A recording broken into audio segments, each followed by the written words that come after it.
And once again with the microphone on. Hello, hello, hello, hello. It is Friday night. And if you are not out on a date or spending time with people you love, welcome on in. Because I did start doing Friday Night Fairy Tales roughly as a babysitting service. Long story. There's a Toxel in chat apparently. Okay, catch. Watch ball. I don't know if I'll catch it. But it is once again Friday night. And Friday night we tell fairy tales. Or folk tales, depending on how they turn out. But we are still in the old fairy book, though we are well... Yeah, we're over halfway, but less than 2/3. So if I were to guess, I'd say like 5/8. I don't know.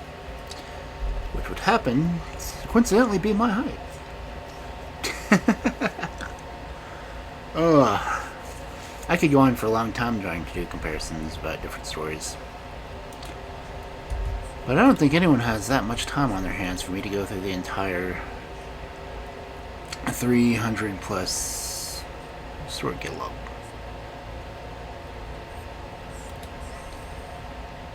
But we are here tonight. And it is Friday. And that means that we do fairy tales. Someday, I'll come up with an opening dialogue. Or monologue, since if I was having an opening dialogue, I would be talking to myself, and I do that enough anyway. And of course, this is usually the time that I would remind everyone that I do have fairy tale books. Okay, what is the Toxel?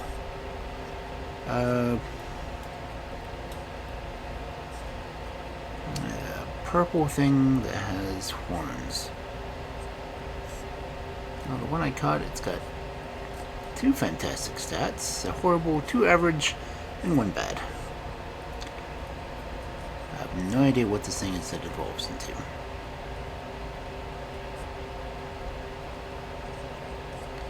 Ooh, well. It manipulates the chemical makeup of its poison to produce electricity. The voltage is weak, but it can cause a tingling paralysis. So it puts you to sleep. Well, you know, when your limbs go to sleep, that kind of thing. But anyway, if you were here for last night's stream, you know that, well, my model froze on me because my video processor on my laptop decided it didn't want to work. Although my video processor on this particular laptop is purely the built-in version, and it's maybe at best of 512 megabytes, when most things standard have at least a gig. So that's one of the reasons I don't play video games on my laptop. But if Kel will ever get around to the donation, let me see if I can pull that up real quick. It's just a timer. And put a command on it. Where is it? Computer funding.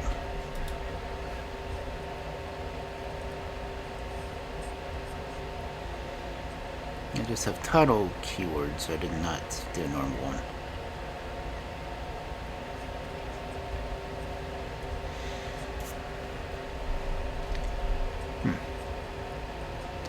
I'll post it anyway. This is what the link says.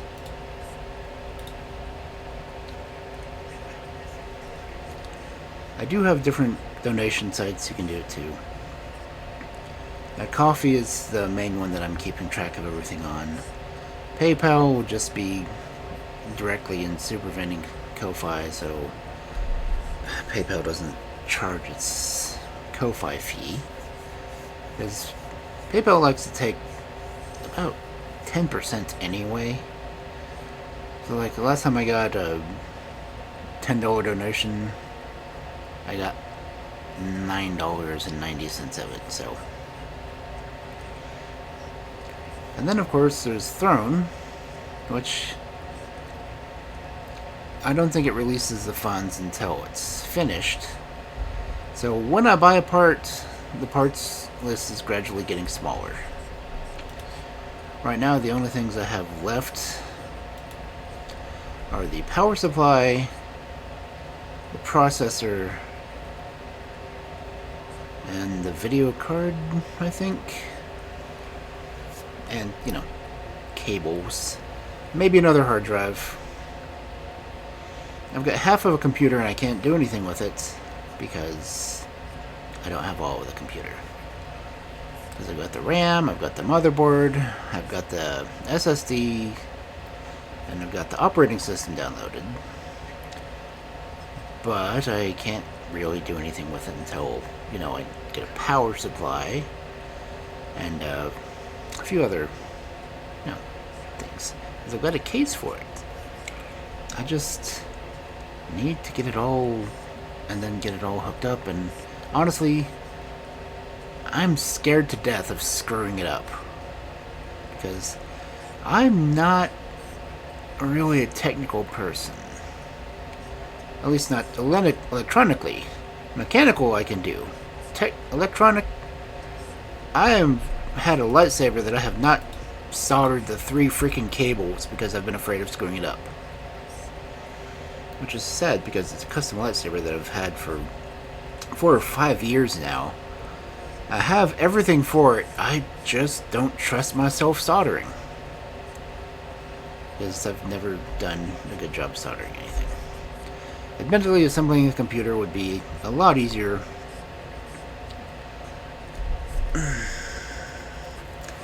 But again, I am horrible at wiring. But, as I said, I've got most of the parts for it. But then again, ouch. I'm going to destroy this headset because it's the one I use only for the computer. I don't use it for gaming. I don't use a microphone for it, so I'm not as worried about screwing it up. Because I can just use regular heads for this if I need to. But I also have the books out. And you see the book up here on top of me. Well, above me anyway. That's book 1. Book 2 has been out for almost a month now.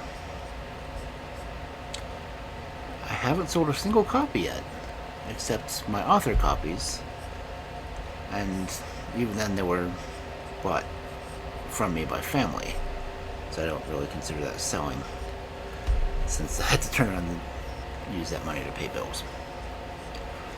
Which I'm also really bad about. And as much as I want to continue streaming, I'm afraid of having to cut bills back further. And I've already had to rework my cell phone again and my electric, and I don't know what else to get money from. I haven't heard from the library, well, all 3 of the library jobs I've applied for yet. I've heard from 2 of them, or at least the denials. The last one would be the library messenger, which would just basically be driving and delivering books, which I'd be honestly fine with. That might help my gas funding, but I would really love to get at least $1,200 a month, because that would literally cover all of my bills and I'd be able to start paying rent again. I'm just glad my landlord hasn't decided to sell the fucking house. Then I really would be homeless and essentially vanish from the face of the world.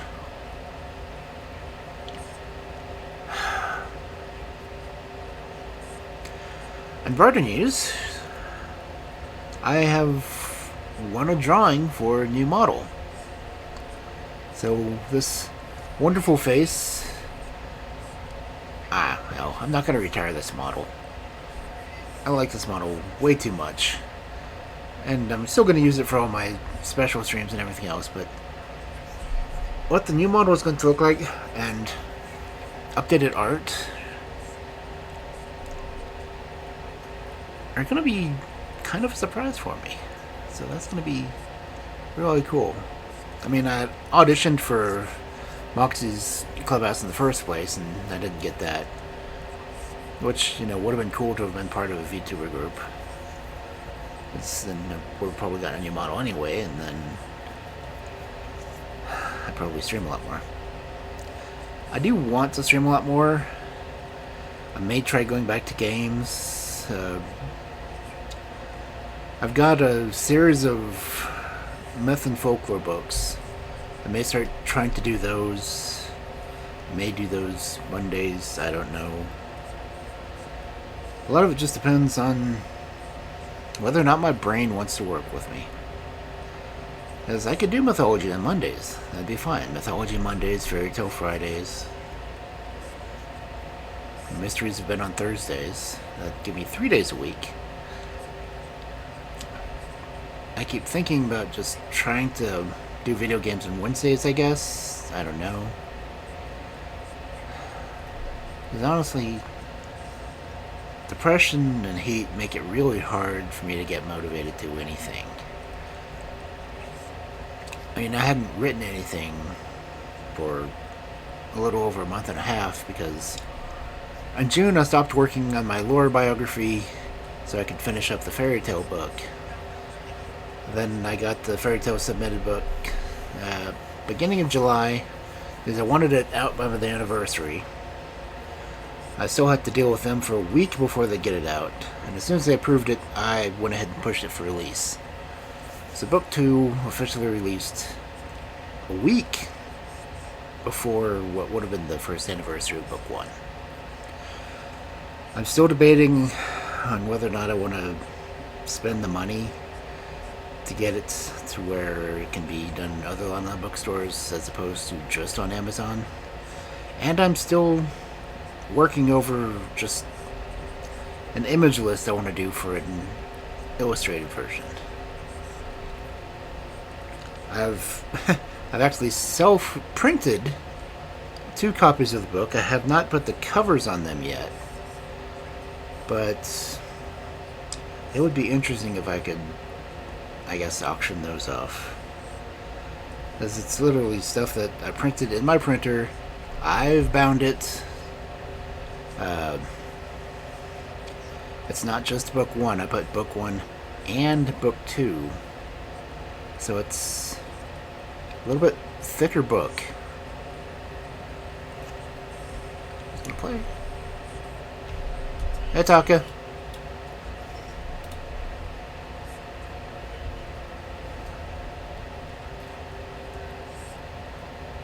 Let's see, I can't hear it. I don't hear the woo. Did it play?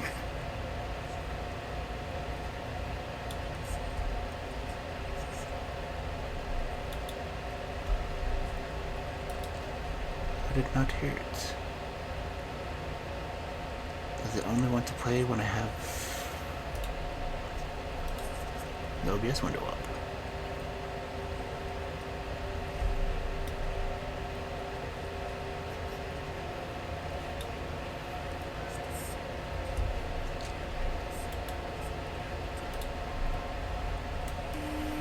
Okay. For some reason it only plays if I have the OBS window up. That's weird. Though I kind of wonder if I need to re-record the AWU. Because that one was admittedly recorded with my phone in my bathroom.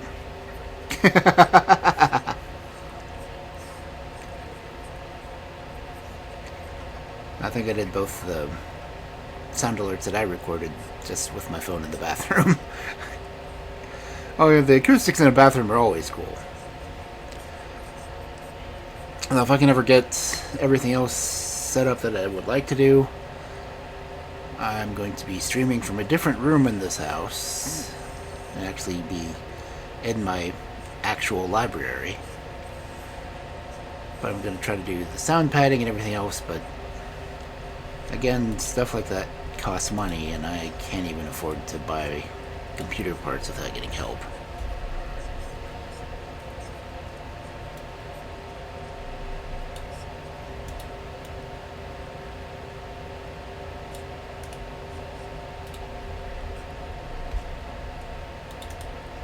Well, thank you, Kel, for advertising the book. I have no idea what a drampa is.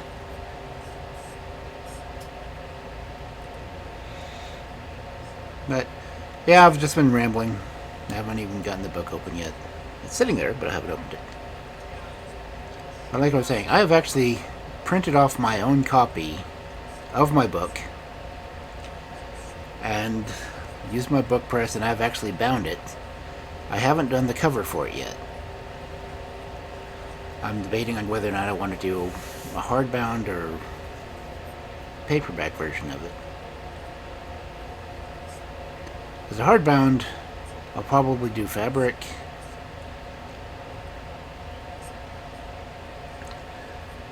Yeah, that's cool. I need to print off another copy of it. But it's amazing that it doesn't really take that much to make a book, other than patience. And knowing how to format the pages.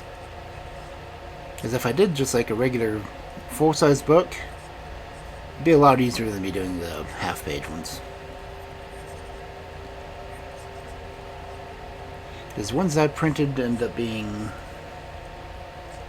slightly smaller dimensions than the professionally done ones.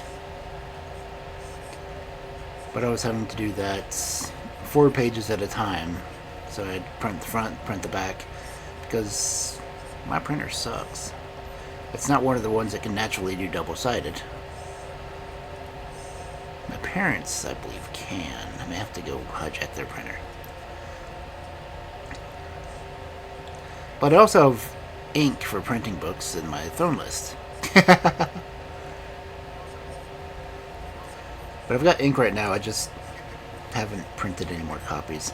I really want to print off a larger copy just to go through to do my own illustrated sketches in it and get copies made of it. But I've been trying to figure out where I want to put the illustrations, that way I know how much room I have to doodle in.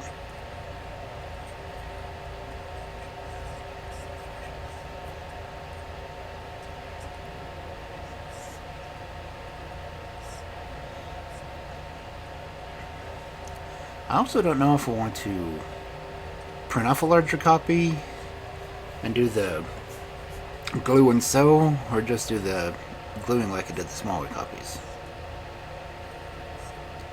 Because I've got everything I need to make it, I just haven't. Oh, now Kel's doing the ad for the computer. Yeah, all my donation links. Any donations I get for the time being are going just to the computer. And unfortunately, to pay myself back for some of the stuff I've spent money I don't have on the computer. But last night's blue screen and my model freeze was just annoying. But I also have that happen a lot more in hotter weather.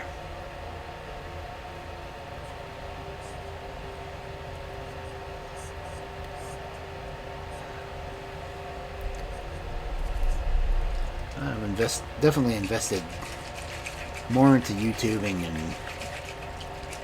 and being an author than I've made from it.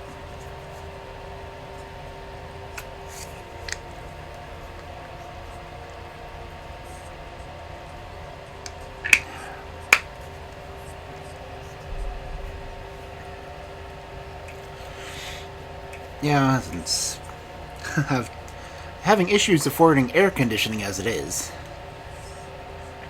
I mean, my air conditioner right now is set to 80, just so the bill's manageable.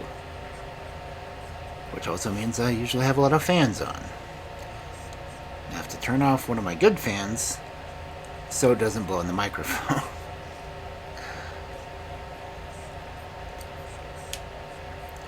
Whereas if I get everything set up in the library, I can get its own air conditioner in there, one that has a dehumidifier, which will also help protect the books.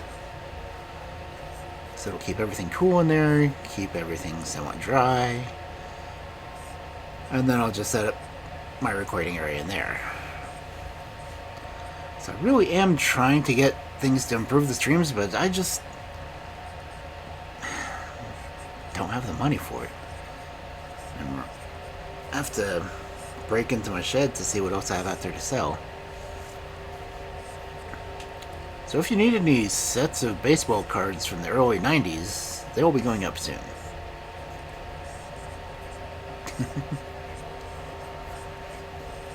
I don't know why my dad started getting me those, but I've got at least 5 or 6 full box sets of top Major League Baseball. But anyway, we should probably get into the stories, other than my life story.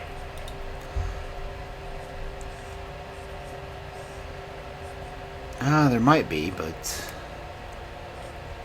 I wouldn't know them. Went to the library? Okay, library's fairy books.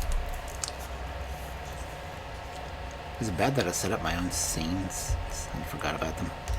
Like, okay, where's my fairy tale books? They're in the library.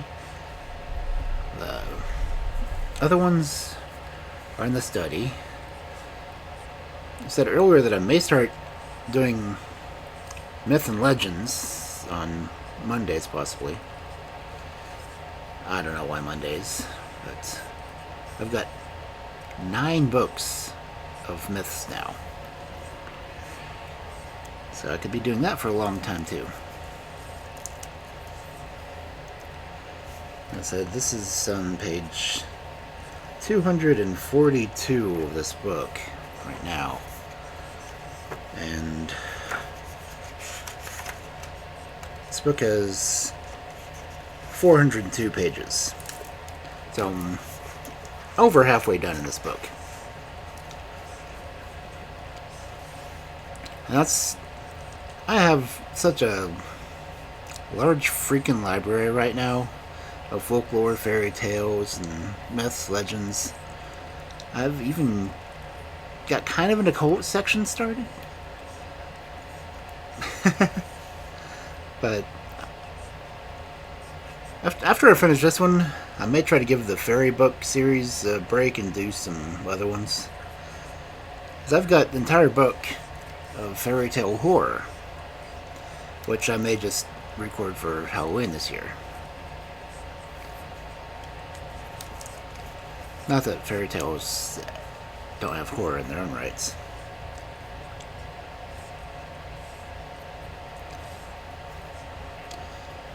But this is... I can't remember what the title of that book is. Let me go grab it real quick.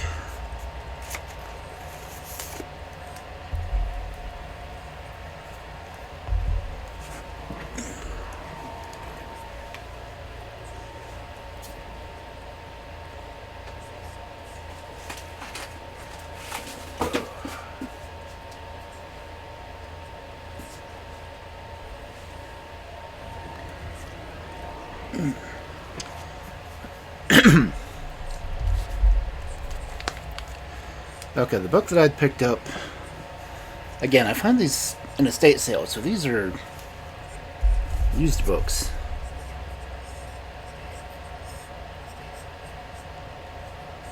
Often reprints, but this one's...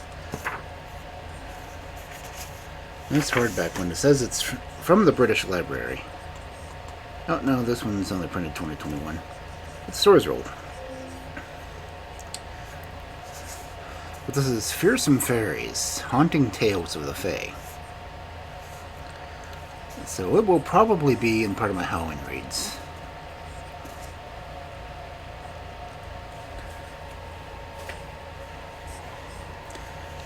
because a lot of the darker fairy tale stories are usually the ones out of the British Isles, because they do a lot more ghosts there.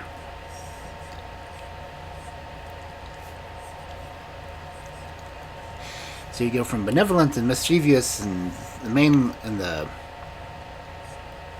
I guess the mainland of Europe, but then you get into islands and the ones closer to the sea, they become more horror based. I mean, the first story in the book is about one of the banshees, which banshees aren't evil. They're just harbingers. It's not their fault someone dies. They're just there to warn you.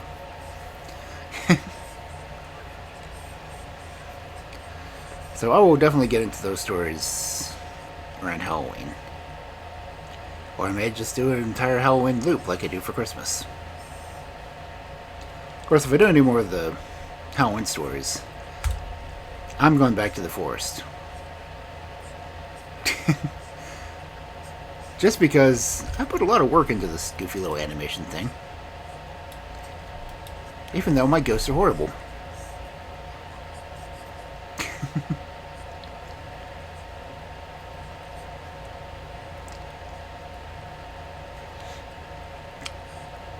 Yeah, I went through and animated this background.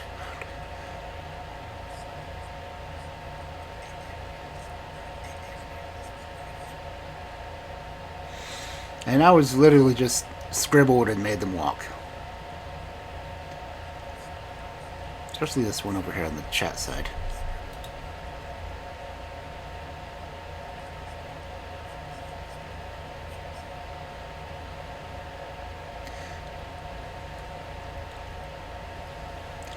See, my original design thought for it was, it's just a shadow person basically.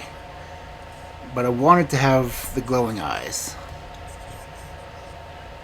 So the eyes are actually rendered as light sources. Just like the little ghost that goes up and down the tree on the other side. I actually added glowing effect to them. And the fact I have the one peeking out over here between trees just makes it hilarious. It's like, oh, he's off screen. Nope, he's peeking. But it's often behind chat.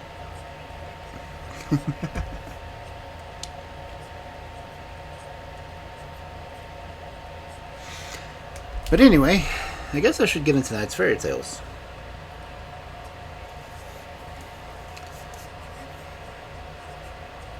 And I'll say, if you have a lot of hardbound books, look at the spine and see how it's made. You see, it's often maybe 10 folded pages in a set. Sometimes they'll be stapled that way, sometimes they'll be glued that way. And then they'll just glue them all together and have the ribbon on top and bottom to hold it. Binding books really doesn't look as hard as you would think it would be. Printing them is the problem.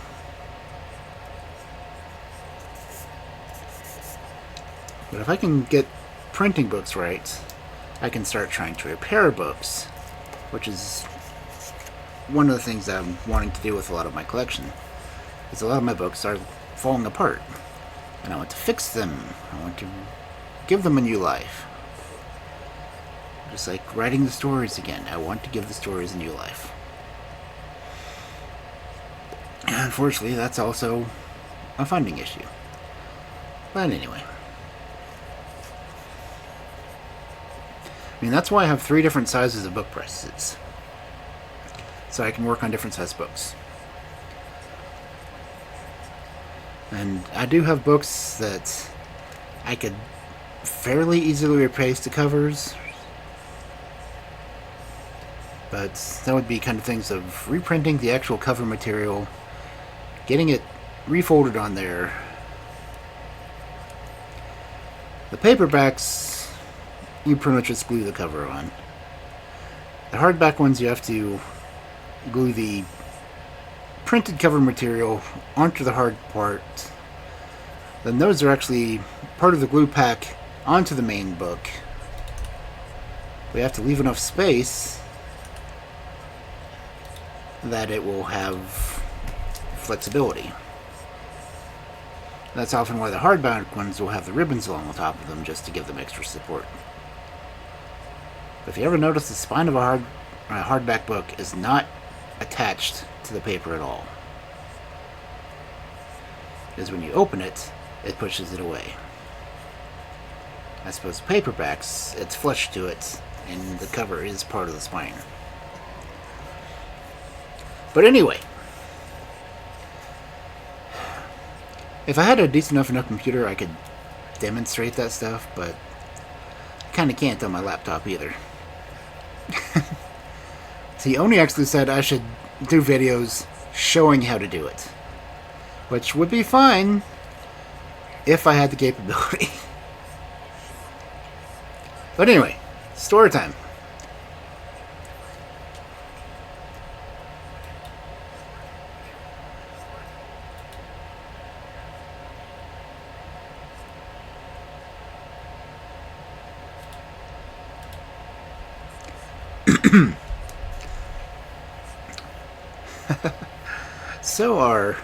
Okay, I've read this.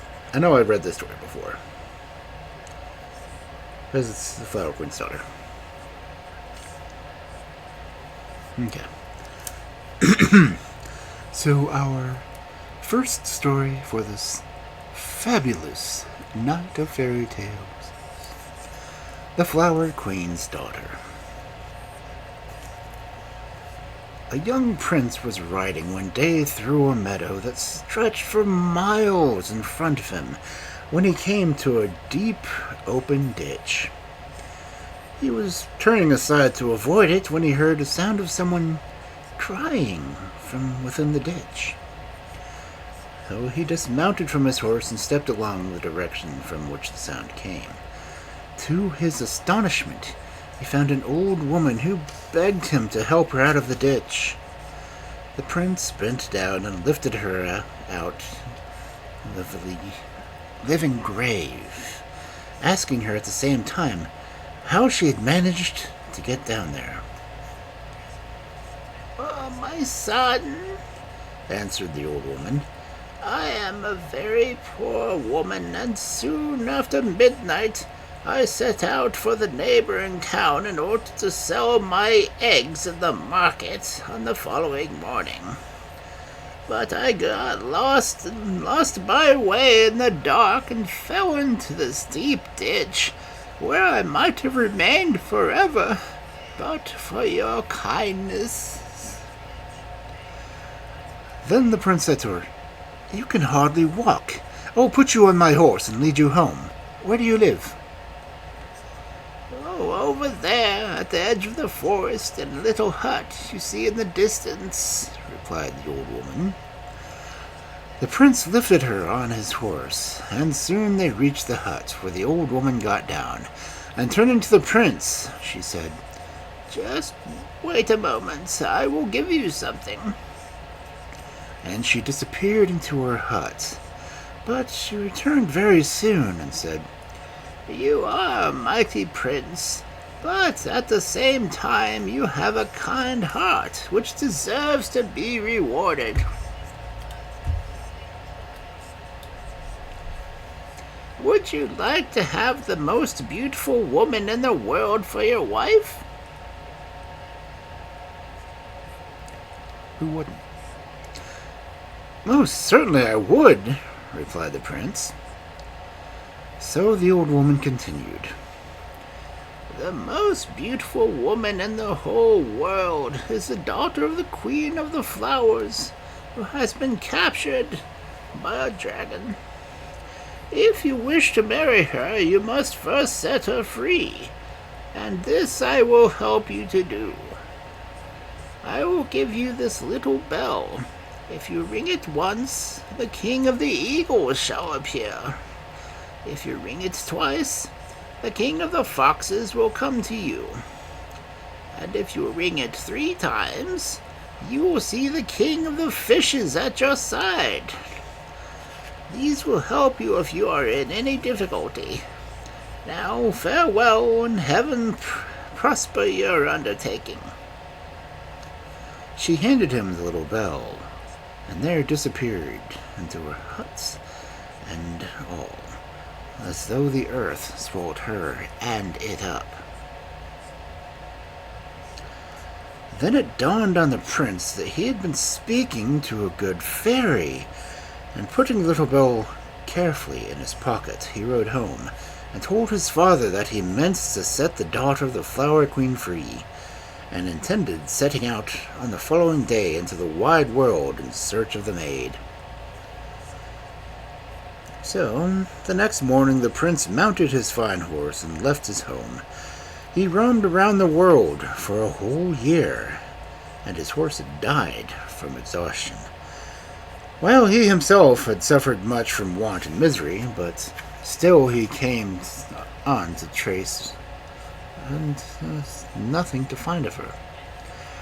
At last one day he came to a hut, in front of which sat a very old man. The prince asked him, "Do you not know where the dragon lives who keeps the daughter of the Flower Queen prisoner?" "No, I do not," answered the old man. "But if you go straight along this road for a year, you will reach a hut where my father lives, and possibly he may be able to tell you." The prince thanked him for this information and continued his journey for a whole year around the same world. At the end of it, he came to a little hut where he found a very old man. He asked him the same question, but the old man answered, "No, I do not know where the dragon lives, but go straight along this road for another year, and you will come to a hut in which my father lives. I know he can tell you." And so the prince wandered on for another year, always on the same road, and at last reached the hut where he found the third old man. He put the same question to him as he had put to his son and his grandson, but this time the old man answered, The dragon lives up there on the mountain, and he has just begun his year of sleep. For one whole year he is always awake, and the next he sleeps. But if you wish to see the Flower Queen's daughter, go up the second mountain. The dragon's old mother lives there, and she has a ball every night to which the Flower Queen's daughter goes regularly." So the prince went up the second mountain, where he found a castle all made of gold with diamond windows. He opened the big gate leading to the courtyard and was just going to walk in when 7 dragons rushed on him and asked him what he wanted. The prince replied, "I have heard so much of the beauty and kindness of the dragon's mother, and would like to enter her service." Well, this flattering speech pleased the dragons, and the eldest of them said, "Well, you may come with me, and I will take you to the dragon mother." They entered the castle and walked through 12 splendid halls, all made of golden diamonds. In the 12th room they found the mother dragon seated on a diamond throne. She was the ugliest woman under the sun, and added to it all, she had 3 heads. Her appearance was a great shock to the prince, and so was her voice, which was like the croaking of many ravens. She asked him, "Why have you come here?" The prince answered at once, "I've heard so much of your beauty and kindness that I would very much like to enter your service." "Oh, very well," said the mother dragon. "But if you wish to enter my service, you must first lead my mare out to the meadow and look after her for 3 days. If you don't bring her back home safely every evening, we will eat you up."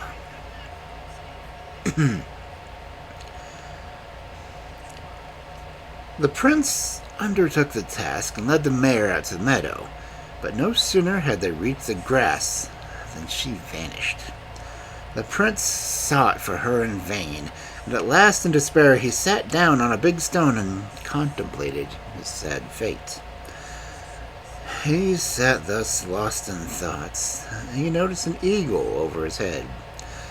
Then he suddenly thought of his little bell, and taking it out of his pocket, he rang it once. In a moment he heard a rustling sound in the air beside him, and the king of the eagles sat at his feet. "I know what you want of me," the bird said. "You are looking for the mother dragon's mare who is galloping about among the clouds. I will summon all the eagles of the air together in order to catch the mare and bring her to you." And with these words, the king of the eagles flew away. Toward the evening, the prince heard a mighty rushing sound in the air, and when he looked up, he saw thousands of eagles driving the mare before them. They sank at his feet on the ground and gave the mare over to him. Then the prince rode home to the old mother dragon, who was full of wonder when she saw him, and said, "Have you succeeded today in looking after my mare? And as a reward you shall come to my ball tonight." She gave him at the same time a cloak made of copper, and led him into a big room where several young dragons, he-dragons and she-dragons, were dancing together. Here, too, was the Flower Queen's beautiful daughter. Her dress was woven out of the most lovely flowers in the world, and her complexion was like lilies and roses.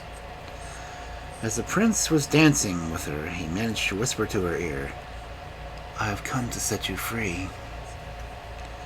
Then the beautiful girl said to him, "If you succeed in bringing the mare back safely the 3rd day, ask the mother dragon to give you a foal of the mare's reward." The ball came to an end at midnight, and early next morning the prince again led the mother dragon's mare out into the meadow. But again she vanished before his eyes, and then he took out his little bell and rang it twice. In a moment, the king of the foxes stood before him and said, "I already know what you want, and will summon all the foxes of the world together to find the mare who has hidden herself in the hill." With these words, the king of foxes disappeared, and in the evening, many thousand foxes brought the mare back to the prince. Then he rode home to the mother dragon, from whom he received this time a cloak made of silver, and again she led him to the ballroom. The Flower Queen's daughter was delighted to see him safe and sound, and when they were dancing together, she whispered in his ear, "If you succeed again tomorrow, wait for me with the foal in the meadow. After the ball, we will fly away together." On the 3rd day, the prince led the mare down to the meadow again, but once more she vanished before his eyes. Then the prince took out his little bell and rang it 3 times.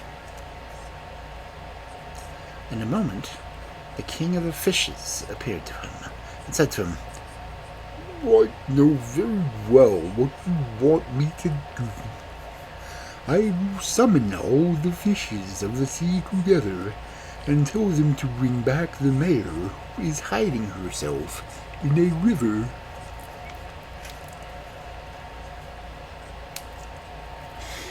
Well, toward evening, the mare was once again returned, and when he led her home to the mother dragon, she said to him, "You are a brave youth, and I will make you my body servant.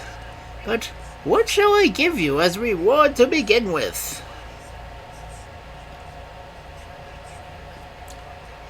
Body servants. I'm not sure I'd want that job. It's not to a dragon. The prince begged for a foal of the mare, which the mother dragon at once gave him, and above and over, a cloak made of gold, for she had fallen in love with him because he had praised her beauty.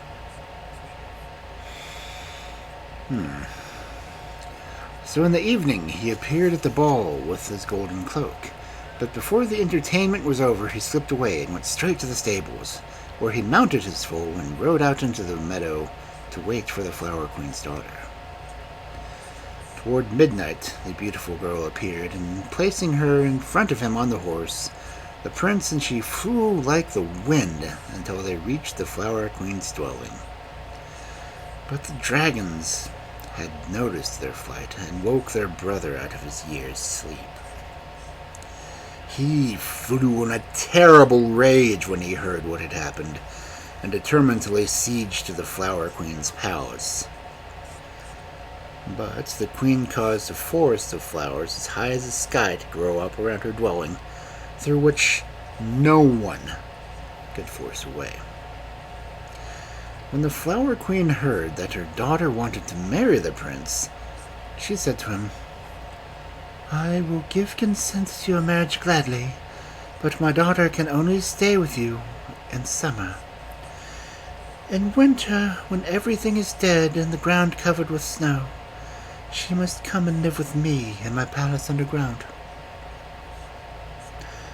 The prince consented to this and led his beautiful bride home, where the wedding was held with great pomp and magnificence. The young couple lived happily together till winter came, when the Flower Queen's daughter departed and went home to her mother. In summer she returned to her husband, and their life of joy and happiness began again, and lasted till the approach of winter, when the Flower Queen's daughter went back to her mother. This coming and going continued all her life long, and in spite of it, they always lived happily ever after.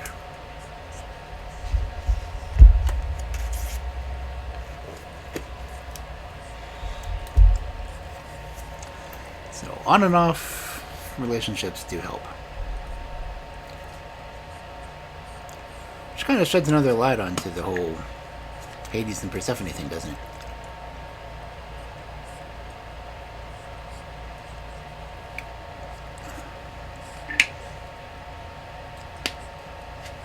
Now, I may start ads early. Just so, well, the Flower Queen, she's shown up in a couple of different stories, but the marriage thing always ends up the same way. So it really is a Hades and Persephone thing, except she goes to live underground for the winter with her mother, as opposed to with her husband.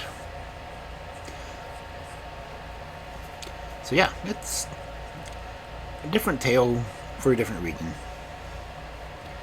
Let's see, that one say which country that was from.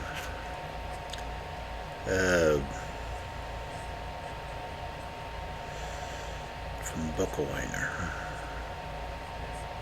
So yeah, that's German tale. I'm gonna go ahead and run ads now, so the next story doesn't get interrupted. So I will see you back in 3 minutes or so.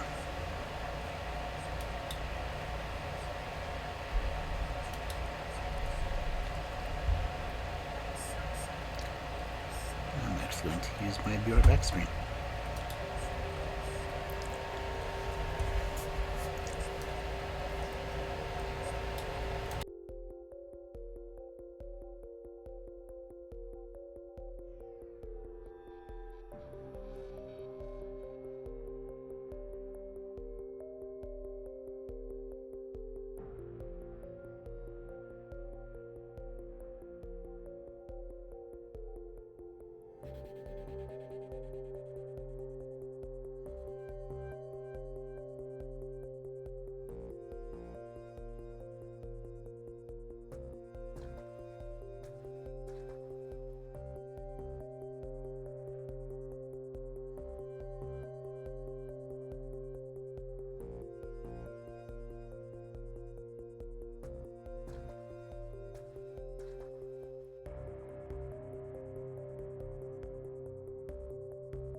And we're back.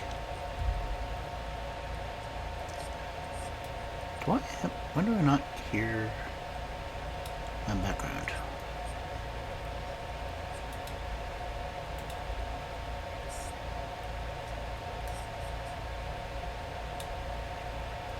Huh. That was weird. My ambiance was rather quiet. Still rather quiet. It's not supposed to be that loud.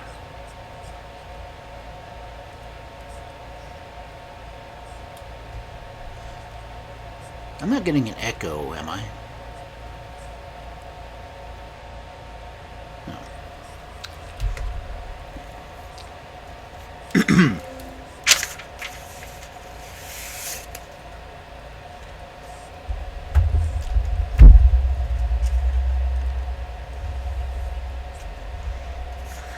Okay.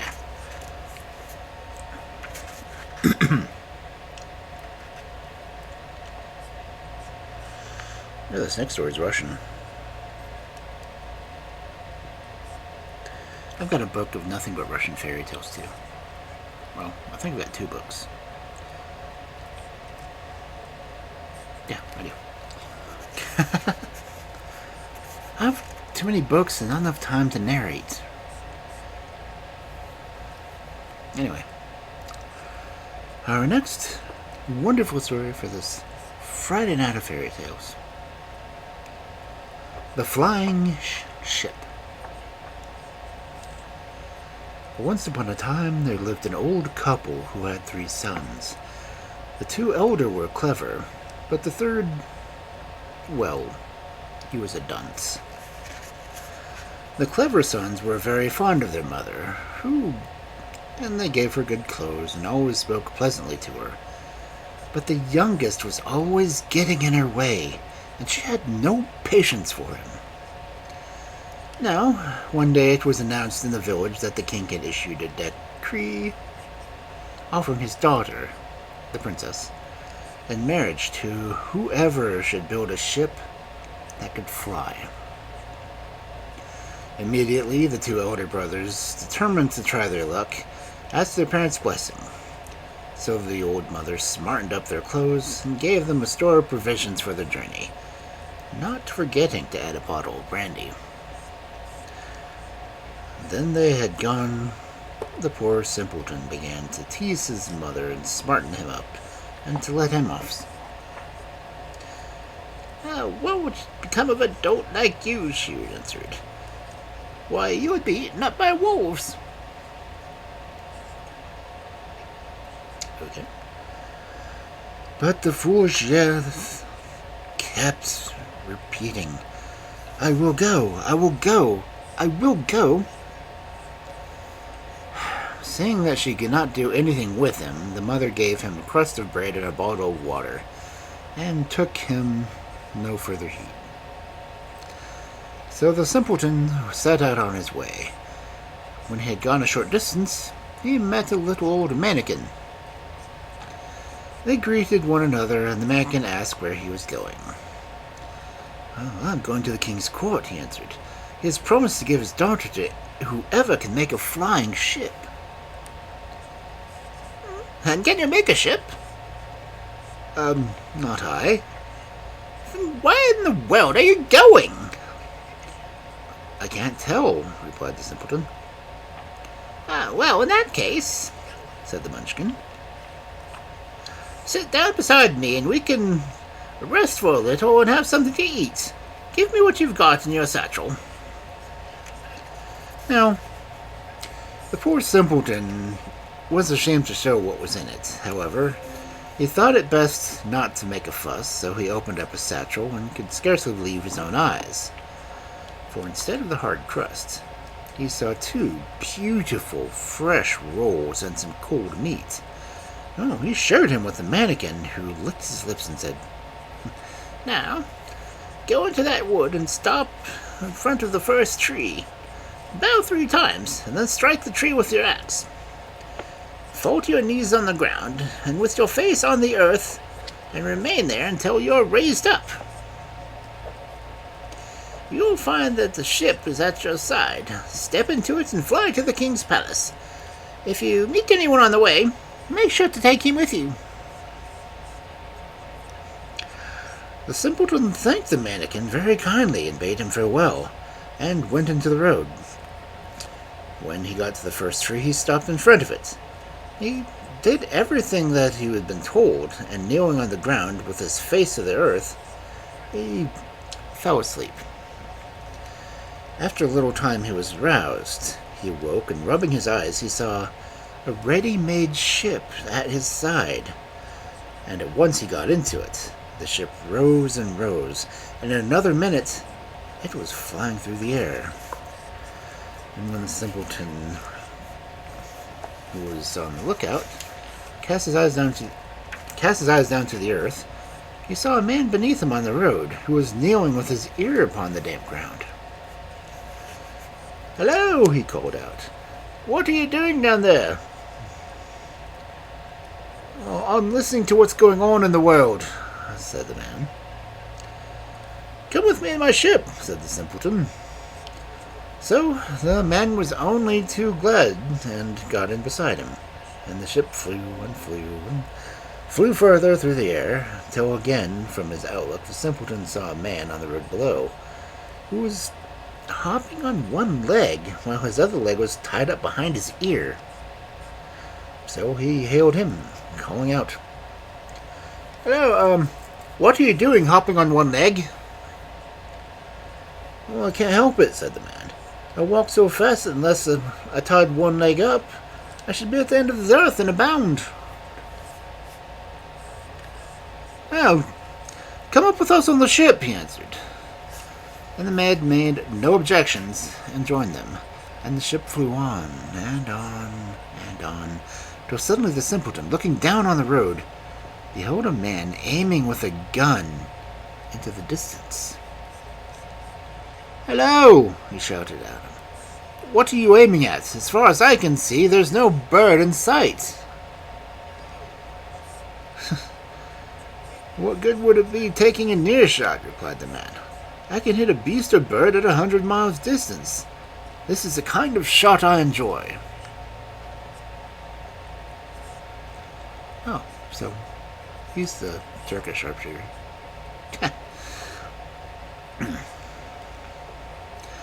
"Come into the ship and join us," answered the simpleton. And man was only too glad to join him, and he got in, and the ship flew on, farther and farther, till again the simpleton, from his outlook, saw a man on the road below, carrying on his back a basket full of bread. He waved to him and called out, "Hello, what are you doing?" "I'm going to fetch my bread for my breakfast." "Bread? Well, you've got a whole basket load on your back." "Oh, that's nothing," answered the man. "I should finish that in one mouthful." "Come along with us on my ship, then." And so the glutton joined the party, and the ship mounted again into the air and flew up and onward, till the simpleton, from his outlook, saw a man walking by the shore of a great lake, and evidently looking for something. "Hello," he called out. "What are you seeking?" "I was wanting water to drink. I'm so thirsty," replied the man. "Well, there's a whole lake before you. Why don't you drink some of that?" "Do you call that enough?" answered the other. "Well, I should drink it up in one gulp." "Well, come on ship with us." And so the mighty drinker was added to the company, and the ship flew farther and even farther, till again the simpleton looked out, and this time he saw a man dragging a bundle of wood, walking through the forest beneath them. "Hello!" he shouted to him. "Why are you carrying wood through a forest?" "Oh, this is not common wood," answered this other. "Well, what sort of wood is it, then?" said the simpleton. "Well, if you throw it upon the ground," said the man, "it will be changed into an army of soldiers." Come into the ship with us, then. And so he too joined them, and flew away on the ship, and it went on and on and on, until once more Simpleton looked out. And this time he saw a man carrying straw upon his back. Hello, where are you carrying that straw to? Oh, to the village. Do you mean that there's no straw in the village? Oh, but this is quite a particular straw. If you strew it about, even in the hottest summer, the air becomes cold at once. Snow falls and the people freeze. Ooh, I could use that right now. Then the Simpleton asked him also to join them. At last the ship with its strange crew arrived at the king's court. The king was having his dinner, but he at once dispatched one of his courtiers to find out what the huge, strange new bird could be that was flying through the air. The courtier peeped into the ship, and seeing what it was, instantly went back to the king and told him that it was a flying ship that was manned by a few peasants. Then the king remembered his royal oath, but he made up his mind that he would never consent to let the princess marry a poor peasant. So he thought, and then said to himself, I will give him some impossible tasks to perform. That will be the best way of getting rid of him. And here and there he went and dispatched one of his courtiers to Simpleton, with a command that he was to fetch the king the healing water from the world's end before he had finished his dinner. But while the king was still instructing the courtier exactly what he was to say, the first man in the ship's company, the one with a miraculous power of hearing, had overheard the king's words and hastily reported them to the poor Simpleton. Alas, alas, he cried, what am I to do now? It would take me near a year, and possibly my whole life, to find the water. Well, never fear, said his fleet-footed comrade. I will fetch what the king wants. Just then the courtier arrived, bearing the king's command. Tell his majesty, said Simpleton, that his order shall be obeyed. And forthwith the swift runner unbound the foot that he had strung behind his ear, and started off. And in less than no time he reached the world's end, and had drawn the healing water from the well. Dear me, thought to myself, that's rather tiring. I'll just rest here a few minutes, and then we'll have time yet before the king's got his dessert. So he threw himself down on the grass, and in the sun was very dazzling. He closed his eyes, and in a few seconds he had fallen sound asleep. In the meantime, all the ship's crew was anxiously waiting for him. The king's dinner would soon be finished, and their comrade had not yet returned. So the man with the marvelous hearing quick laying down and put his ear to the ground and listened. Well, that's a nice sort of fellow, he suddenly exclaimed. He's lying on the ground, snoring hard. At this the marksman seized his gun, took aim, and fired in the direction of the world's end, in order to awaken the sluggard. And a moment later the swift runner reappeared, and stepping aboard the ship, handed the healing water to Simpleton. So while the king was still sitting at the table finishing his dinner, news was brought to him that his orders had been obeyed to the letter. What was to be done now? The king determined to think of a still more impossible task, so he told another courtier to go to Simpleton with the command that he and his comrades were instantly to eat up 12 oxen and 12 tons of bread. Once more the sharp-eared comrade overheard the king's words while he was still talking to the courtier, and reported them to Simpleton. Oh, alas, alas, he sighed. What in the world shall we do? What would take us a year, possibly our whole lives, to eat up 12 oxen and 12 tons of bread? Never fear, said the glutton. It will scarcely be enough for me. I'm so hungry. So when the courtier arrived with the royal message, he was told to take back word to the king that his orders would be obeyed. Then 12 roasted oxen and 12 tons of bread were brought along beside the ship. And at one sitting, the glutton had devoured it all. I'd call that a small meal, he said. I wish it had brought some more. Next, the king ordered that 40 casks of wine containing 40 gallons each were to be drunk up on the spot by the simpleton and his party. When these words were overheard by the sharp-haired comrade, he repeated to Simpleton, who was in despair. Alas, alas, what is to be done? It should take a year, possibly our whole lives, to drink so much. Or a frat party on the weekend. Never fear, said his thirsty comrade. I'll drink it all up in a gulp. See if I don't. And sure enough, when the 40 casks of wine containing 40 gallons each were brought alongside the ship, they disappeared down the thirsty comrade's throat in no time. And when they were emptied, he remarked, I'm still thirsty. I should have been glad of 2 more casks.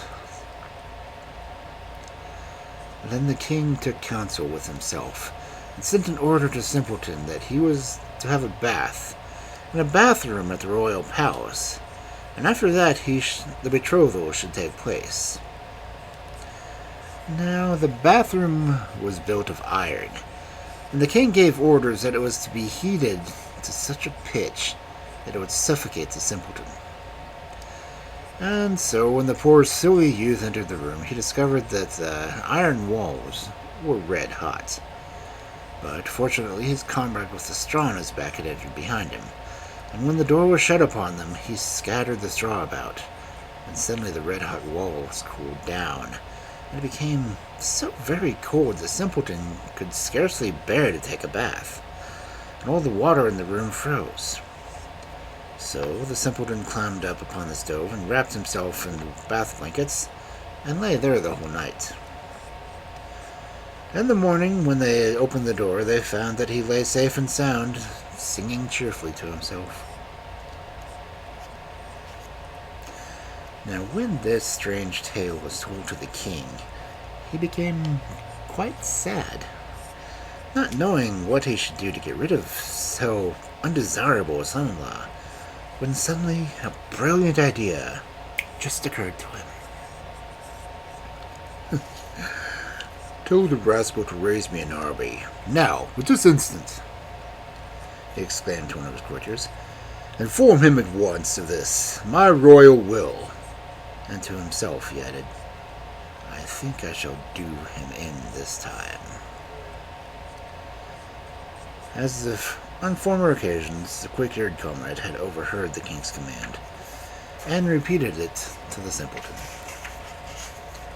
Alas, alas, he groaned, now I am quite done for.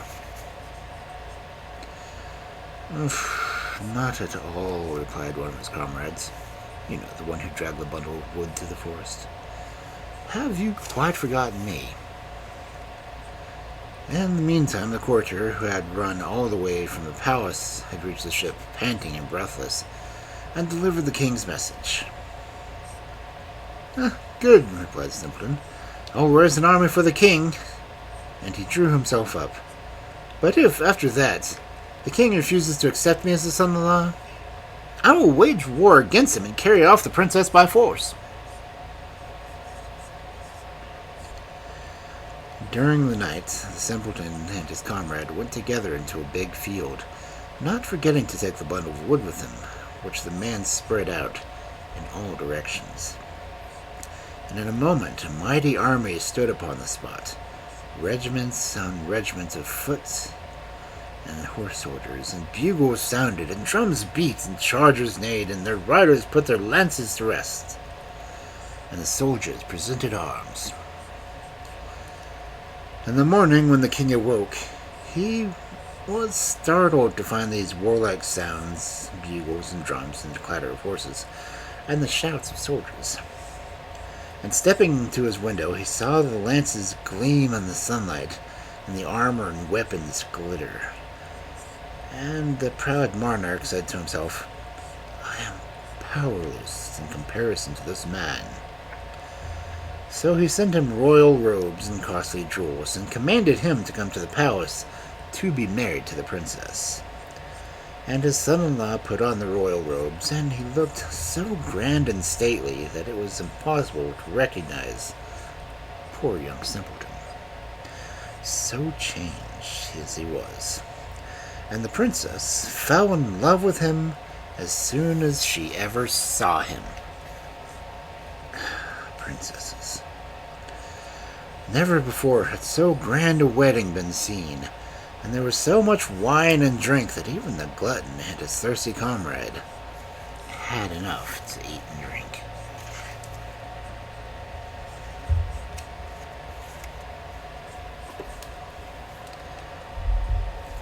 Okay. I know this book says that is a Russian story, but there's also a Brothers Grimm story that goes along with that one. So it just goes to show that fairy tales are everywhere. I think the other version of it's... I can't remember if it was in this book or one of the other ones. Let's see, it was just the 6 men.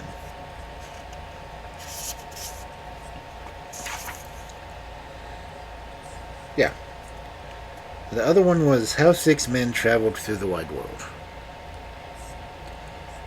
Literally the same story. I think instead of a boat that flew, it was a ship that sailed on land. But it did have the exact same little men doing the same tasks. Because fairy tales.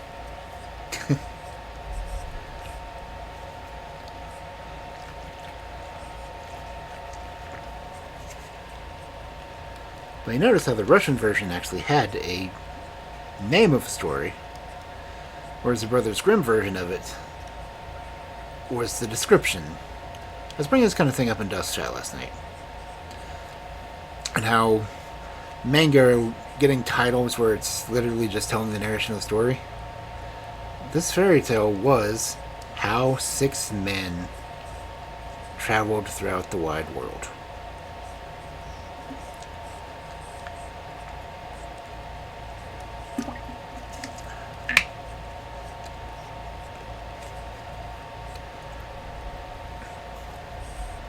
So anyway, just wanted to point that out.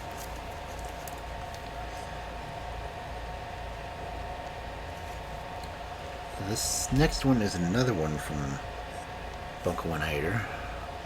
It's a Krogrunk in chat.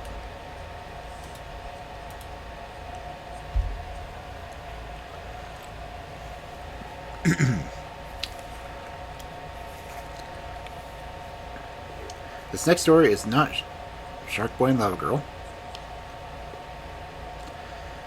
but definitely a predecessor to it. Because our next fabulous fairy tale for this wonderful Friday night: The Snow Daughter and the Fire Son.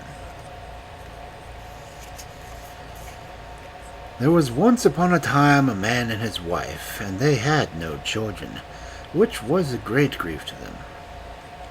On winter's day, when the sun was shining brightly, the couple were standing outside their cottage, and the woman was looking at all the little icicles which hung from the roof.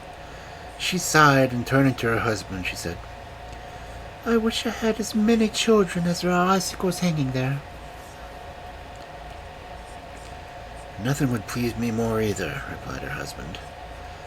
Then a tiny icicle detached itself from the roof and dropped onto the woman's mouth, who swallowed it with a smile and said, "Perhaps I shall give birth to a snow child now." The husband laughed at his wife's strange idea, and they went back inside the house.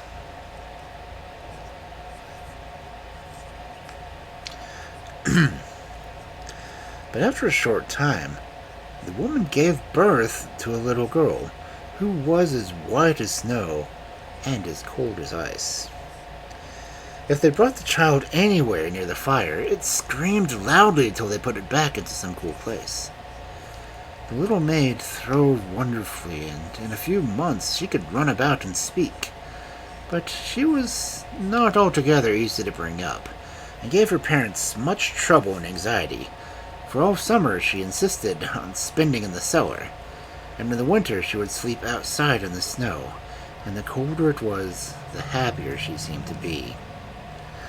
Her father and mother simply called her our snow daughter, and this name stuck to her for all her life. One day her parents sat down by the fire, talking over the extraordinary behavior of their daughter, who was disporting herself in a snowstorm that was raging outside. The woman sighed deeply and said, "I wish I'd given birth to a fire son." As she said these words, a spark from a big wood fire flew into the woman's lap, and she said with a laugh, "Now perhaps I shall give birth to a fire son." The man laughed at his wife's words and thought it was a good joke, but he ceased to think it was a joke when his wife shortly afterward gave birth to a boy, who screamed lustily till he was put quite close to the fire, and who nearly yelled himself into a fit if the snow daughter came anywhere near him. The snow daughter avoided him as much as she could, and always crept into a corner as far away from him as possible. Parents called the boy simply our fire son, a name which stuck with him all his life. They had a great deal of trouble and worry with him too, but he throve and he grew very quickly, and before he was a year old he could run about and talk. He was as red as fire and hot to the touch, and he always sat on the heath quite close to the fire, and complained of the cold.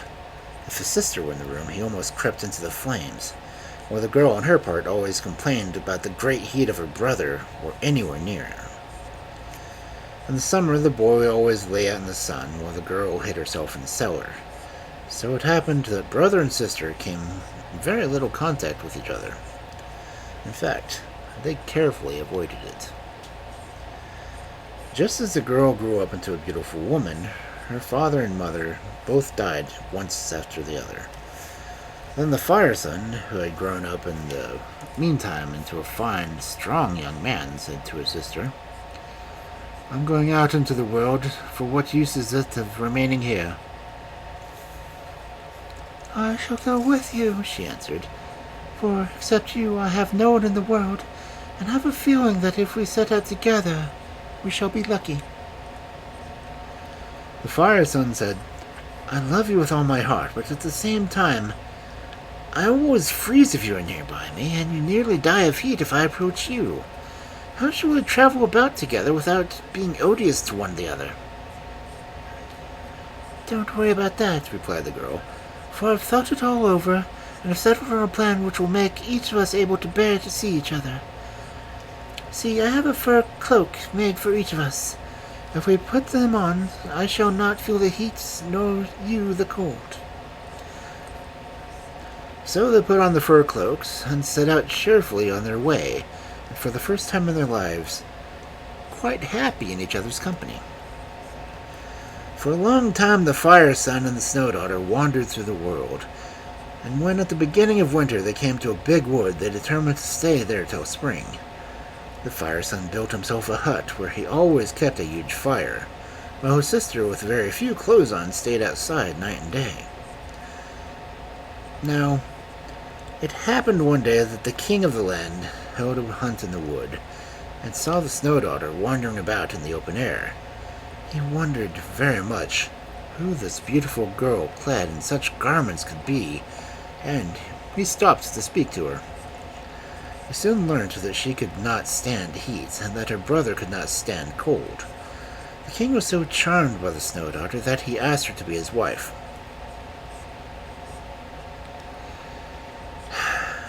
Kings. The girl consented, and the wedding was held with much state.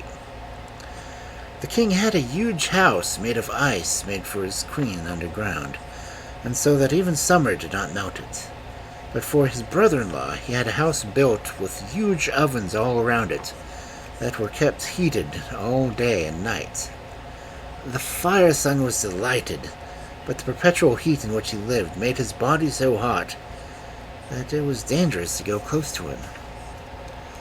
One day the king gave a great feast and asked the brother-in-law among the guests. The Fire Son did not appear till everyone had assembled, and when he did, everyone fled outside to the open air, so intense was the heat he gave forth. Then the king was very angry and said, "If I had known what trouble you would have been, I would have never taken you into my house." Then the Fire Son replied with a laugh, "Don't be angry, dear brother. I love heat and my sister loves cold. Come here and let me embrace you, and then I'll go home at once." Before the king had time to reply, the Fire Son squeezed him in a tight embrace. The king screamed aloud in agony, and when his wife, the Snow Daughter, who had taken refuge from her brother in the next room, hurried to him, the king lay dead on the ground, burnt to a cinder.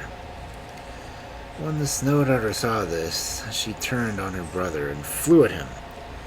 Then a fight began, like which none has ever been seen on earth.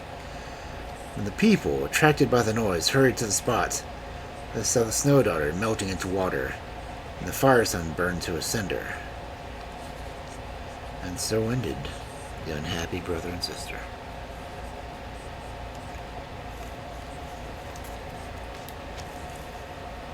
Well, that was a little dark.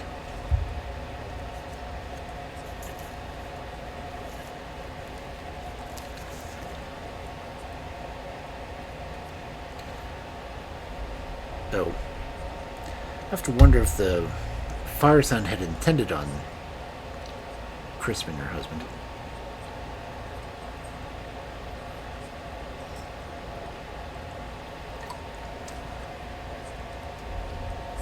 Because honestly, it could have been an honest mistake. And he said that, okay, well, give me a hug and I'll leave you guys alone. And incinerated the king. Such is the life of fairy tales.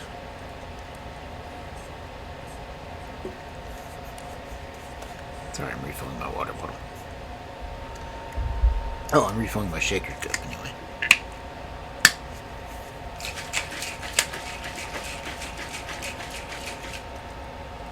Yeah, it's loud. So I'm not drinking alcohol this time. Anyway. Let's see, how long is this next story? Story of the Frost King.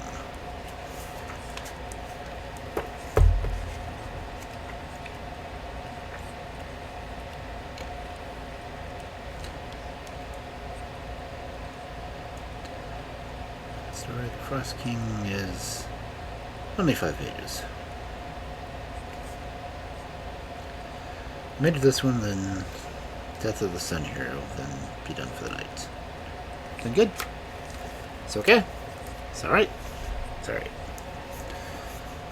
Okay.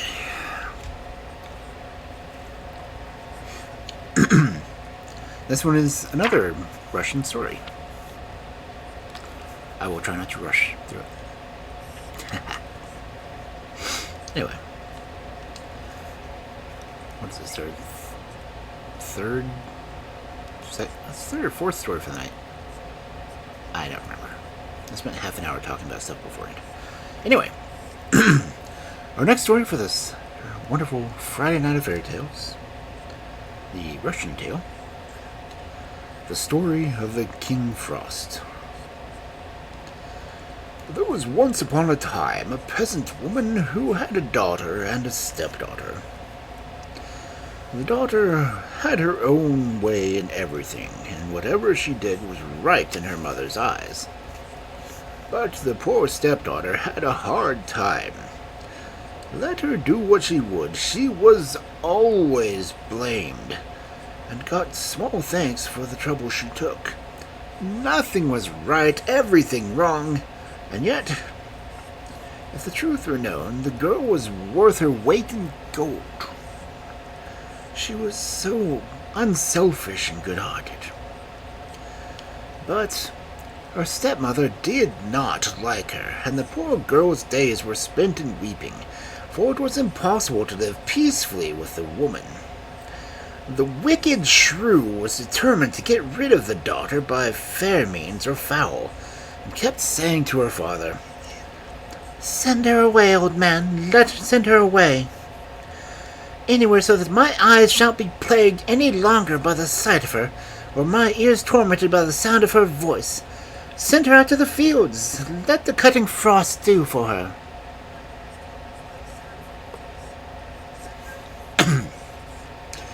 In vain did the poor father weep and implore her pity. She was firm, and he dared not gainsay her. So he placed his daughter in a sled, not even daring to give her horsecloth to keep herself warm with, and drove her out into the bare open fields, where he kissed her and left her, driving home as fast as he could, that he might not witness her miserable death. Deserted by her father, the poor girl sat down under a fir tree at the edge of the forest and began to weep silently. Suddenly she heard the faint sound.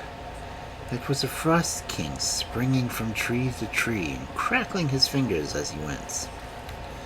At length he reached the fir tree beneath which she was sitting, and with a crisp crackling sound he alighted beside her and looked at her lovely face. "Well, maiden," he snapped out, "do you know who I am? I am the Frost King, the King of Red Noses." "Oh, hail to you, great king," answered the girl in a gentle, trembling voice. "Have you come to take me?" "Are you warm, maiden?" he replied. "Quite warm, Frost King," she answered, though she shivered as she spoke. Then the Frost King stooped down and bent over the girl, and the crackling sound grew louder, and the air seemed to be full of knives and darts. And again he asked,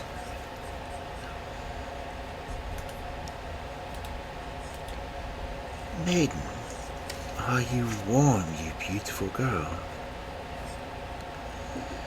And though her breath was almost frozen on her lips, she whispered gently, "Quite warm, Frost King." Then the king gnashed his teeth and crackled his fingers, and his eyes sparkled, and the crackling, crisp sound was louder than before. And for the last time he asked her, "Maiden, are you still warm? Are you still warm, little love?"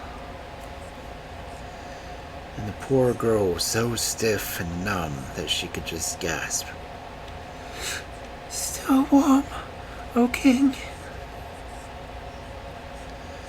Now her gentle, courteous words and her uncomplaining ways touched the Frost King, and he had pity on her, and he wrapped her up in furs and covered her with blankets, and he fetched a great box in which were many beautiful jewels and a rich robe embroidered with gold and silver, and she put it on and looked more lovely than ever, and the Frost King stepped with her into his sled with 6 white horses. In the meantime, the wicked stepmother was waiting at home for news of the girl's death, and preparing pancakes for the funeral feast. She said to her husband, "Old man, you had better go out into the fields and find your daughter's body to bury her." Just as the old man was leaving the house, the little dog under the table began to bark, saying, Your daughter shall live with your delights. Her daughter shall die this very night. Yep. Hold your tongue, you foul beast, scolded the woman. There's a pancake for you, but you must say, her daughter shall have much gold and silver. His daughter is frozen quite cold and stiff. The dog ate the pancake and barked, saying, Yeah, his daughter shall wear a crown on her head. Her daughter shall die unwooed, unwed. Then the old woman tried to coax the doggy out with more pancakes, to terrify it with blows, but he barked on, always repeating the same words, and suddenly the door creaked open and flew open, and a great heavy chest was pushed in. Behind it came the stepdaughter, radiant and beautiful, in a dress all glittering with silver and gold. For a moment the stepmother's eyes were dazzled. Then she called to her husband, Old man, yoke the horses at once into a sled, and take my daughter to the same field and leave her on the same spot exactly. And so the old man took the girl and left her beneath the same tree where he had parted from his daughter. In a few minutes, the Frost King came past and looking at the girl. Are you a maiden? What a blind old fool you must be to ask such a question, she answered angrily. Can't you see that my hands and feet are nearly frozen? Then the Frost King sprang to and fro in front of her, questioning her and getting only rude, rough words in reply, till at last he got very angry and crackled his fingers and gnashed his teeth and froze her to death. But in the hut her mother was waiting for her return, and she grew impatient and said to her husband, Get out the horses, old man, and go to fetch her home, but see that you are careful not to upset the sled and lose her chest. Beneath the table, the doggy began to bark, saying, Your daughter is frozen, stiff, and cold, and she'll never have a chest full of gold. Don't tell such wicked lies, scolded the human. Here's a cake for you. Now say, Her daughter shall marry a mighty king. At that moment, the door flew open, and she rushed out to meet her daughter. And as she took her frozen body in her arms, she too was chilled to death.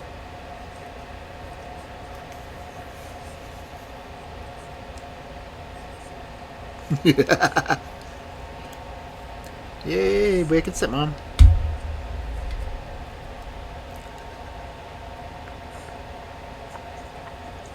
See, we can't even blame the Brothers Grimm. That was a Russian story.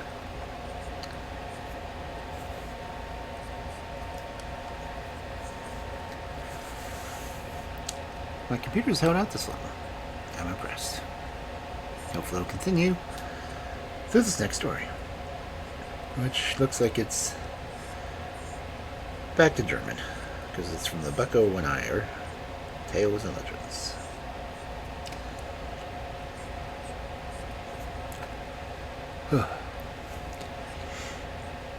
So our next story for this wonderful Friday night of fairy tales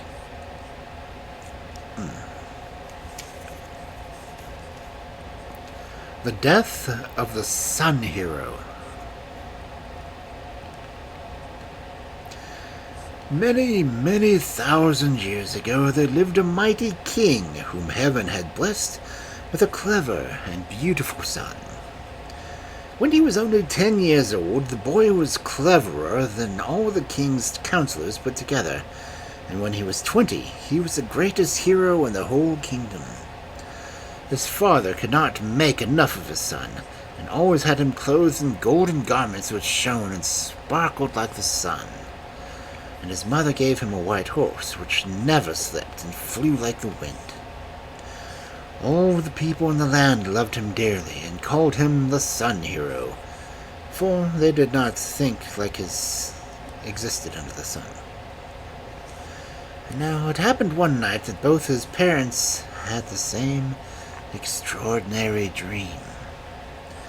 They dreamt that a girl all dressed in red had come to them and said, If you wish that your son should really become the sun hero indeed, and not only a name, let him go out into the world and search for the tree of the sun. And when he has found it, let him pluck a golden apple from it and bring it home. When the king and queen had each related their dreams to the other, they were much amazed that they should both have dreamt exactly the same thing about their son. And the king said to his wife, "This is surely a sign from the heaven that we should send our son out in the world in order that he may become his home and the great sun hero. As the red girl said, not only in name, but also in deed." The queen consented with many tears, and the king at once bade his son to set forth in search of the tree of the sun, from which he was to pluck a golden apple. The prince was delighted with the prospect, and set out on his travels that very day. For a long time he wandered through the world, and it was not till the 99th day after he started that he found an old man who was able to tell him where the tree of the sun grew. He followed his directions and rode on his way, and after another 99 days, he arrived at a golden castle, which stood in the middle of a vast wilderness. He knocked at the door, which was opened noiselessly by invisible hands. Finding no one about, the prince rode on and came to a great meadow where the sun tree grew. When he reached the tree, he put out of his hand to pick out a golden apple. But all of a sudden the tree grew higher, so that he could not reach its fruit. Then he heard someone behind him laughing. Turning around, he saw the girl in red walking towards him, who addressed him with these words. "Do you really imagine, brave son of the earth, that you can pluck an apple so easily from the tree of the sun? Before you can do that, you have a difficult task before you. You must guard the tree for 9 days and 9 nights from the ravages of 2 wild black wolves who will try to harm it. Do you think you can undertake this?" "Yes," answered the sun hero. "I will guard the tree of the sun for 9 days and 9 nights. Then the girl continued. "Remember, though, if you do not succeed, the sun will kill you. Now begin your watch." With these words, the girl in red went back to the golden castle. She had hardly left him when 2 black wolves appeared, and the sun hero beat them off with a sword, and they retired, only, however, to appear a very short time later. Sun hero chased them away once more, and he had hardly sat down to rest when the 2 black wolves were on the scene again. This went on for 7 days and nights, when the white horse, who had never done such a thing before, turned to the sun hero and said in a human voice, "Listen, a fairy gave me to your mother in order that I might be of service to you, so let me tell you that if you go to sleep and let the wolves harm the tree, the sun will surely kill you. The fairy, foreseeing this, put everyone in the world under a sleeping spell, which prevents their obeying the sun's command to take your life. But all the same, she has forgotten one person who will certainly kill you if you fall asleep and let the wolves damage the tree. So, watch and keep the wolves away." Then the sun hero strove with all his might and kept the black wolves at bay, and conquered his desire to sleep. But on the 8th day, his strength failed him, and he fell asleep. When he awoke, a woman in black stood beside him, who said, "You have fulfilled your task very badly, for you have let 2 black wolves damage the tree of the sun. I am the mother of the sun, and I command you to ride away from here at once, and I pronounce sentence of death upon you, for you proudly let yourself be called the sun hero without having done anything to deserve the name." The youth mounted his horse sadly and rode home. The people all thronged round him on his return, anxious to hear of his adventures. But he told them nothing, and only to his mother did he confide what had befallen him. But the old queen laughed and said to her son, "Don't worry, my child. You see, the fairies protected you so far, and the sun has found no one to kill you. So cheer up and be happy." After a time, the prince forgot all about his adventure and married a beautiful princess with whom he lived very happily for some time. But one day, while he was out hunting, he felt very thirsty, and coming to a stream, he stooped down to drink from it. And this caused his death, for a crab came swimming up, and with its claws tore out his tongue. He was carried home in a dying condition, and as he lay on his deathbed, the woman in black appeared and said, "So the sun has, after all, found someone who is not under the fairy's spell, who has caused your death. And a similar fate will overtake anyone under the sun who wrongfully assumes a title to which he has no right."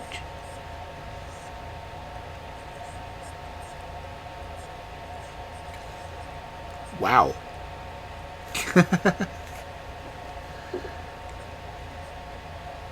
Just wow.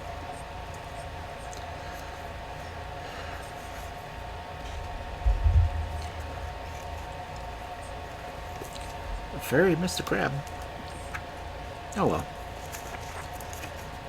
And death by losing your tongue. That's just not at all pleasant sounding.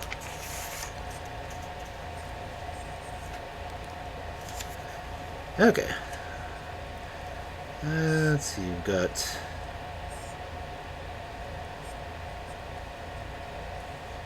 $16 stories left in this book. So that gives me at least 3 more weeks, which will get me into September. And then I can read the Fear of the Fae. So, this is just excellent timing. So again, thank you everyone for coming to this wonderful Friday night of fairy tales. Oh, it's mostly fairy tales. A lot of me rambling on about stuff that's relatively incoherent. Oh no, there's a Bonsley. Okay, paste. Anyway, again, thank you all for coming in. However many of you came in, because I wasn't really paying attention. Does anyone have a raid suggestion?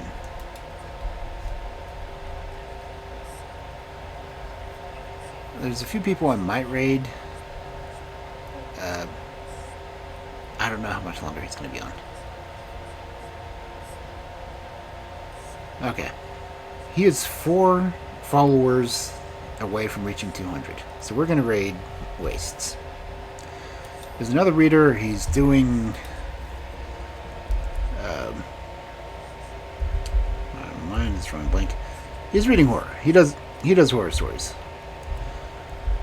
So we will raid him. And give him a follow, because, as I said, he's one of the other readers that I get to do a lot of collabs with occasionally. So it'll be cool to go hit him up. So that's in fact his reason I didn't do fairy tales last week, because I was on his stream. So I hope everyone has a good night. Again, thank you for coming by. Oh, we got the Bonsley.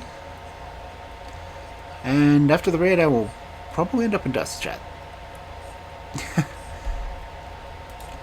Again, thank you all for coming in. Let's go see what Waste is up to.